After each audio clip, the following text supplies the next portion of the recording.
What is up, y'all? It's your girl Evelyn, and happy belated Valentine's Day. I intended to upload last week, but I did not. Anyway, I hope you guys had a wonderful Valentine's Day and you got to spend it with someone that you love. I was fortunate enough to spend the day with somebody that I really love. Myself. Oh, that is really, really sad. Today, we will be diving into the to-be TV return of Wynonna Earp, which also means the return of beloved lesbian couple Way Hot. We're also chatting about why Kristen Stewart is apparently quitting acting, or at least boycotting it for a little while. And lastly, we at Queer She Said are declaring war on the musical artist known as SZA. And we'll get into why and a whole lot more on this episode of Queer She Said.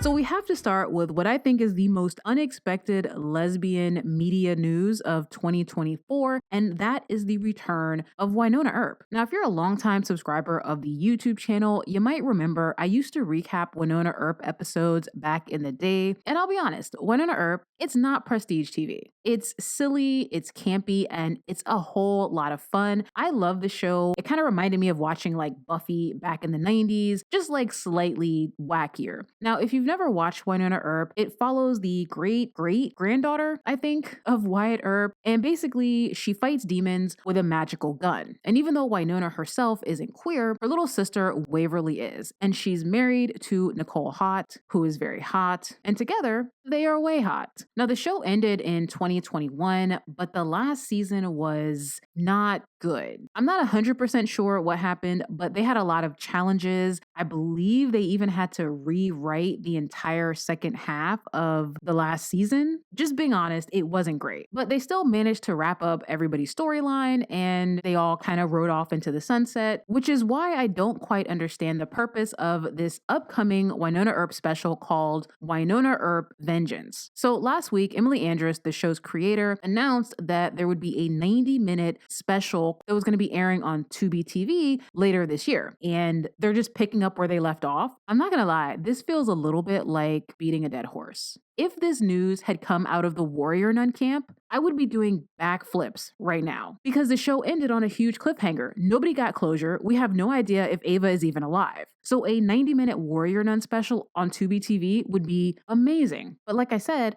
Wynonna Earp, everybody got their happy ending. And I don't know, maybe if the fourth season was better, I would feel differently. Again, not a Wynonna Earp hater. I just don't see the point of this. Anyway, moving on. Kristen Stewart is out here running wild in these streets, wearing jock straps. I love it. I love it. Kristen has been out here doing some fantastic interviews, some very quotable interviews, saying the F word a lot. She is a woman after my own heart. But the interview that caught my attention was with Variety. And look, I don't know what they're feeding the reporters at Variety, but good God, they are getting the hottest takes from everybody. But anyway, so in this Variety interview, Kristen basically threatens to boycott acting. So here's the backstory. Since I want to say 2018, Kristen has been trying really, really hard to get this film made. It's based on a memoir called Chronology of Water, which I think is about this bisexual lady who swims and has addiction issues and probably other stuff. Obviously, I have not read this book, but Kristen read it. It resonated with her and she immediately wanted to make it into a film and apparently has been trying since 2018,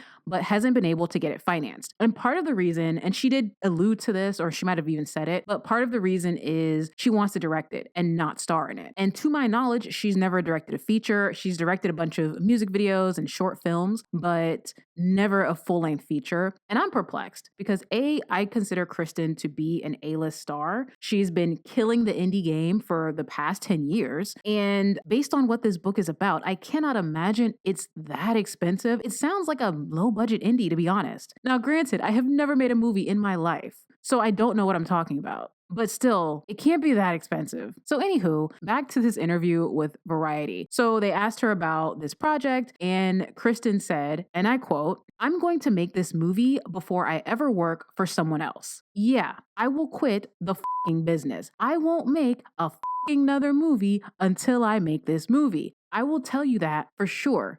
I think that'll get things going. If somebody don't run Kristen her money, This is so interesting. I love this post publicist world that we live in. Like her, Renee, Jacob, just saying whatever the fuck. Like I said, run Kristen her money so she can make this movie so I can watch it and hate it. I still want this for her though. Actually, speaking of hating things, I gotta talk about SZA. Before we dive into it, I do acknowledge that yes, I am purposefully trying to make a mountain out of a molehill because I'm petty and I'm a Cancer. Second, I'm just playing. I love SZA, all right? Don't get mad at me. I'm joking. So recently, SZA did an interview or some kind of little cutesy thing with Apple Music. I don't know what it was. But basically, SZA matches her songs to each astrological sign. That's what she's doing in this clip that I'm about to show you. Capricorn. Trying to think of the driest song that I had. Pisces, that's like the special. Taurus, Gone Girl. Gemini, Blind. Cancer. I don't think Cancer music, respectfully. First of all, saying respectfully after saying some disrespectful shit means nothing. That's like walking up to someone and being like, damn, you're ugly. Respectfully though. Like that is not how words work. Okay. And look, I won't lie. As a Cancer, I felt some type of way. That hurt. That stung. That cut me. We're easily hurt. We're easily cut. And you gonna say, you know what? I'm fine now. But I'll be honest, when I first heard it, I was like, well, you too, SZA. Look. The thing is, I do love SZA's music. Her last album, amazing. But I did feel some type of way. So after watching that, I immediately looked up SZA's sign and discovered she's a Scorpio. And I was like, oh, okay. That's what's wrong with you. And look, I promise I don't mean any disrespect to my Scorpios that are watching. I love Scorpios. Some of my best friends are Scorpios. I love me a good Scorpio, okay? But I also know if you catch a Scorpio on an off day, you need to run and duck. I love you, Scorpios. I really do. But I'm also a little scared of you. Anyway, back to SZA. Look, I don't personally know SZA, and I don't know what was going on in her life that day, but for whatever reason, the Cancers caught the strays. And even though SZA says she does not make music for Cancers, I'ma still listen. All right, so let's get to the bad gay news of the week. There's actually a lot, unfortunately. So I'm gonna start with the one that makes me the saddest, which is the cancellation of Ratched. Now, this was announced weeks ago, but because I didn't get a podcast out, I'm very behind. But I just had to talk about Ratched because, again, most personally devastating to me. I loved Ratched. It finally got the last 2 episodes of season 2. It finally got gay. We finally got some yiddies, and now they're taking them away. That's not fair.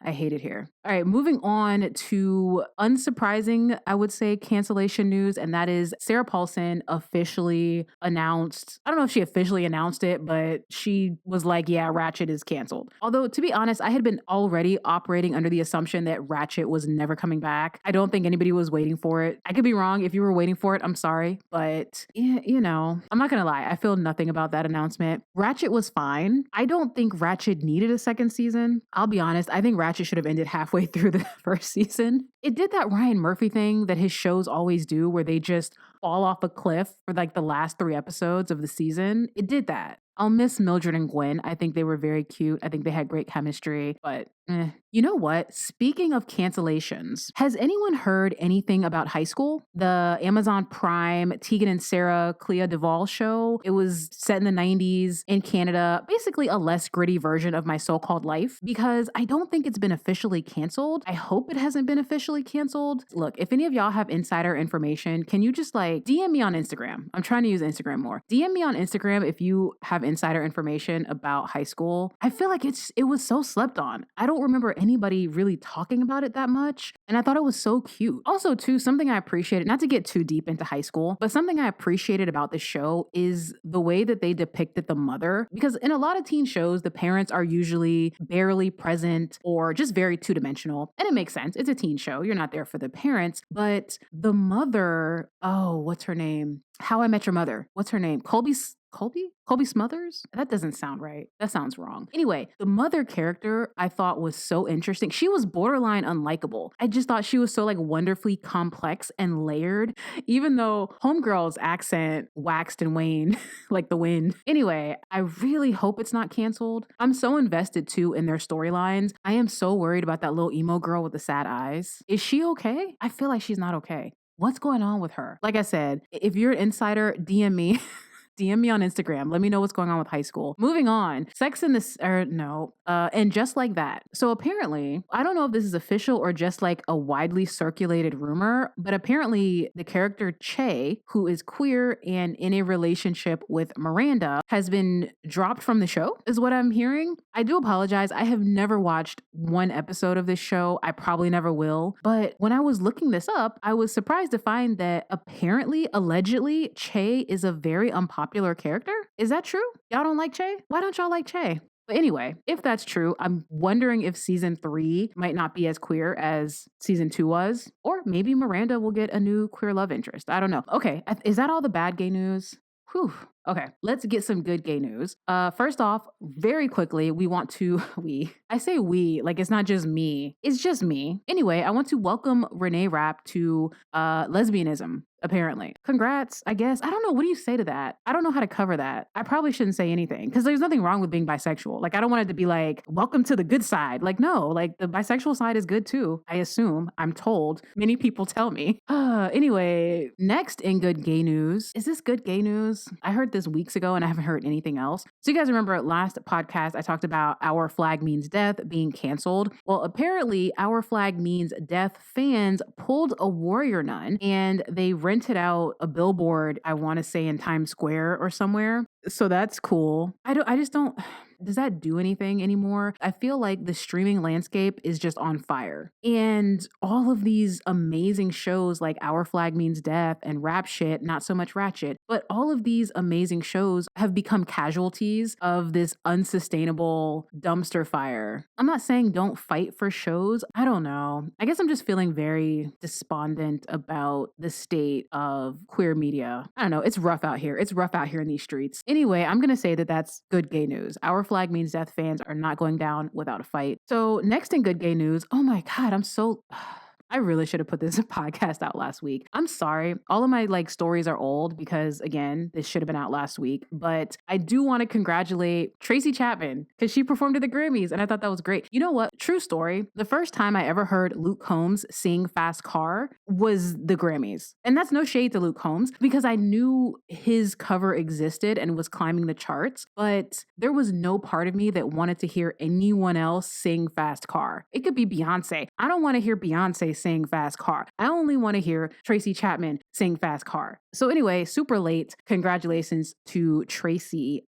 You know, another queer, popular in the 90s Black lady artist who I would love to see people rediscover. I've never been able to say her last name. Michelle Denisello. I know I mispronounced her last. I have never been able to say that lady's last name, but I loved her music. Who is he and what is he to you? Excuse me? Liliquai Moon? Also, she was apparently dating Lisa Bonet, but y'all didn't hear that from me. I want the Gen Zs and the Gen Alphas to discover Michelle's discography. It's so good. Anyway, moving on, we are getting into some sequels and potential reboots, maybe? Jennifer's Body is getting a sequel, which I'm sure is exciting to someone. Look, I didn't hate Jennifer's Body. It was fine. I fully understand why people like it a lot. And look, that makeout scene was nice. I mean, I don't think it had anything to do with anything in the movie, but it was nice to watch. You know what? If Jennifer's Body gets a sequel, I would also like to request a sequel for May, which was just as weird and gross and exploitative of lesbianism, but I feel was a superior movie. I'm just saying. The next movie that's getting a sequel is A Simple Favor. This was that Blake Lively, Anna Kendrick, queer adjacent, Black comedy thriller. I don't even know what that movie was. It was enjoyable though. I thought it was fun and I would gladly watch a sequel. And last but not least, there is a Buffy the Vampire reboot that is currently in talks. And I will say, I was today years old when I learned that Dolly Parton was a producer on the original Buffy. Did y'all know that? Was that common knowledge that I somehow just didn't pick up? I had no idea Dolly Parton was at all affiliated with Buffy the Vampire Slayer. I think it's cute though. Anyway, I will say I'm a lot more ambivalent about about the Buffy the Vampire Slayer reboot than I am this Wynonna Earp situation that's happening. On one hand, I do think Buffy went on a smidge too long. But to be fair, a lot of shows in the 90s did. They waited until they were kind of on the decline to get out. But on the other hand, everybody on Buffy is middle-aged now. They have kids, maybe even grandkids. So if you bring back everybody, that would be a fully different show. And I'll be honest, that is a show that I would watch. Like, is Buffy still fighting vampires in her late 40s? What does that look like? Does her back hurt? Does she have a day job? It's one thing when you're in high school and college, but she is a grown ass woman now. Now, having said that, you know what I'm not interested in? I'm not interested in a fully reimagined Buffy, personally. But I'm not against it either because I think the kids might like it. Basically, if it was just following a new set of Buffy crew, I would have not the slightest bit of interest in it. So yeah, Buffy reboot. Depending on how they do it, I might be for it. So that's about it. Although I did watch the True Detective Night Country season finale and I have thoughts. I'm not going to talk about it on this podcast because it's not gay at all, but I don't know. Let me know if you guys want a bonus podcast episode about True Detective Night Country because again, I have thoughts. There was a lot about the season I liked and there was things about the season that, I did not like as much. Anyway, yeah, let me know. Again, let me know on Instagram. I'm really trying to utilize Instagram. That's going to be the only place other than my Patreon. That's going to be the only place where I actually interact with people because I'm trying to force myself to use Instagram. I'm just horrible at social media. I don't know what's wrong with me. All right, that is it for this episode. Thank you for listening and or watching. I will see you in the next one. Again, if you want to talk to me, hit me on Instagram or Patreon, and I'll see you in the next one.